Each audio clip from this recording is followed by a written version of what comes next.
Jumpa lagi di Kapten Anime. Setelah kita semua dikejutkan dengan kemunculan Junisa di perairan Wano pada chapter 1037 yang lalu, kini kita semua masih akan dibuat penasaran dengan perkataan dari para aki-aki Gorose, yang mana mereka sempat menyinggung tentang keberadaan buah iblis legendaris yang statusnya tidak ada tercatat dalam sejarah dunia per One Piece-an. Menurut mereka, buah iblis legendaris tersebut belum pernah terbangkit selama berabad-abad lamanya, dan kemungkinan saat ini buah iblis legendaris tersebut telah dibangkitkan dan akan menjadi sebuah ancaman yang cukup besar untuk keberadaan pemerintah dunia dan juga Tenryubito. Dalam manga One Piece chapter 1038 mendatang masih akan memberikan banyak sekali teka-teki dan kejadian-kejadian menarik yang pastinya akan membuat kita menjadi semakin penasaran, terutama untuk kasus buah iblis legendaris. Sepertinya akan ada sebuah penjelasan lebih lanjut mengenai buah iblis legendaris ini, mulai dari nama asli, pengguna sebelumnya, dan juga siapa orang yang telah membangkitkan buah tersebut di masa sekarang. Nah, berikut ini adalah seencerit bocoran mengenai beberapa buah iblis yang bisa jadi merupakan buah iblis legendaris yang ditakuti oleh para Gorose. Buah iblis pertama yaitu Gomu Gomu no Mi. Buah Gomu Gomu no Mi bisa jadi merupakan buah iblis legendaris yang dimaksud oleh para opa-opa Gorose. Sebelum dimakan oleh Luffy, dulu buah ini sangat dijaga ketat oleh pemerintah dunia dengan mengutus Wushu sebagai penanggung jawabnya. Namun sialnya, buah Gomu Gomu tersebut akhirnya berhasil dicuri oleh kelompok Shanks yang akhirnya dimakan oleh Luffy. Namun hal yang menarik perhatian adalah Wushu dikirim ke penjara Impel Down karena gagal dalam menjalankan tugasnya mengawal buah Gomu Gomu no Mi. Fakta tersebut menandakan bahwa buah iblis yang dimiliki Luffy itu ternyata sangat istimewa dan kemungkinan menyimpan sebuah rahasia yang sangat besar di dalamnya. Maka dari itu, hal inilah yang mungkin akan membuat para Gorose menjadi waspada kepada Luffy apabila dia mampu membangkitkan kekuatan awakening buah Gomu Gomu no Mi miliknya. Selanjutnya, ada buah iblis OP-OP no Mi. Salah satu Gorose sempat mengatakan bahwa buah iblis yang mereka maksud itu belum terbangun atau belum dibangkitkan. Kata-kata tersebut sepertinya menjurus pada kemampuan awakening dari suatu buah iblis. Dengan kata lain, ada kemungkinan bahwa para Gorose terkejut setelah mengetahui ada orang yang telah berhasil mencapai tingkatan awakening dari buah iblisnya, yang mana pengguna buah iblis tersebut sedang berada di Onigashima dan hanya ada dua orang, yaitu Kid dan Law.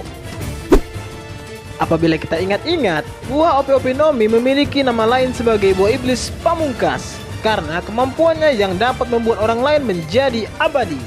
Bahkan buah iblis tersebut mampu mengubah kepribadian seseorang dan dapat menyembuhkan penyakit apapun. Selain itu, buah OP-OP no Mi ini sangat diincar oleh Angkatan Laut dengan harga 5 miliar berry. Sebuah harga yang sangat mahal dibandingkan dengan bounty dari seorang Yonko. Maka dengan demikian, kekuatan awakening dari buah OP-OP no Mi ini bisa lebih menakutkan daripada Yonko. Sampai-sampai mampu membuat Gorose menjadi waspada akan kebangkitannya. Kemudian ada buah iblis dari Junisa. Salah satu pengguna buah iblis legendaris yang dimaksud oleh Gorose bisa jadi adalah Gunisa itu sendiri. Meskipun asumsi ini sedikit agak liar, Junisa kemungkinan merupakan pengguna buah iblis yang bisa mengubah tubuhnya menjadi seekor gajah raksasa berkaki panjang. Meskipun Junisa adalah pengguna buah iblis, dia masih tetap bisa berjalan di lautan. Hal ini disebabkan karena ukurannya yang sangat besar dan kakinya yang panjang itu dapat menyentuh dasar laut, sehingga dia mampu berjalan mengelilingi lautan. Oleh karena itu, bisa jadi Junisa adalah gajah yang memiliki kekuatan buah iblis legendaris, atau dia dulunya adalah seorang manusia yang memiliki kemampuan buah iblis yang dapat merubah tubuhnya menjadi seekor gajah raksasa. Lalu ada buah iblis Kibi Kibi no Mi. Buah iblis Kibi Kibi no Mi merupakan tipe paramesia yang dimiliki oleh Otama. Jika kita lihat dari segi kemampuan buah iblis ini, kemungkinan buah ini sangat match sekali dengan kemunculan Junisa. Banyak yang menduga bahwa buah iblis legendaris yang disinggung oleh Gorose itu mempunyai hubungan yang sangat erat dengan sosok Junisa. Junisa telah berabad-abad mengikuti perintah seseorang di masa lalu untuk terus berjalan mengelilingi lautan tanpa adanya sebuah tujuan.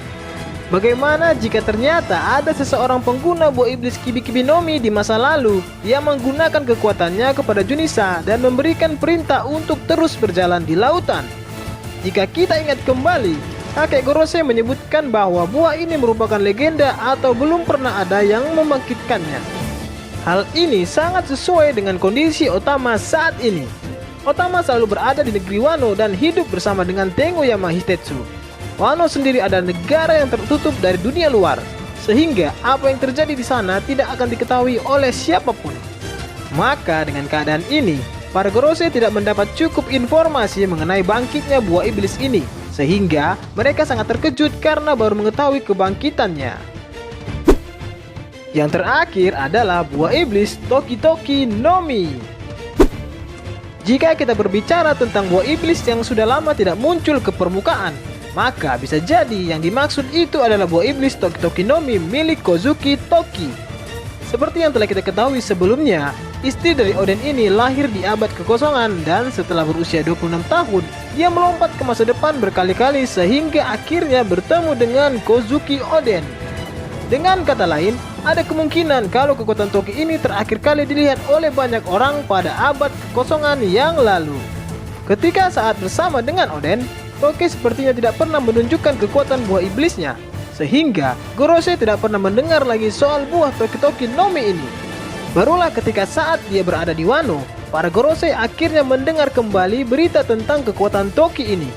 Bisa jadi, Kozuki Toki telah datang ke masa sekarang. Atau mungkin saja Kozuki Hiyori lah yang menjadi pemilik baru dari buah iblis Toki-Toki no Mi milik ibunya ini. Sehingga Gorosei pun akhirnya merasakan kebangkitan dari buah iblis tersebut.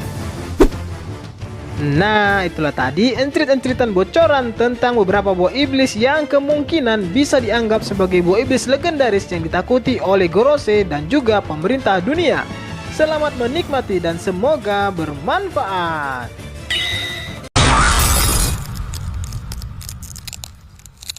Oke, cukup sekian dulu ya nakama. Tetap stay terus di channel ini agar kalian tidak ketinggalan informasi paling update tentang One Piece yang akan Abang Kapten bagikan untuk kalian semua.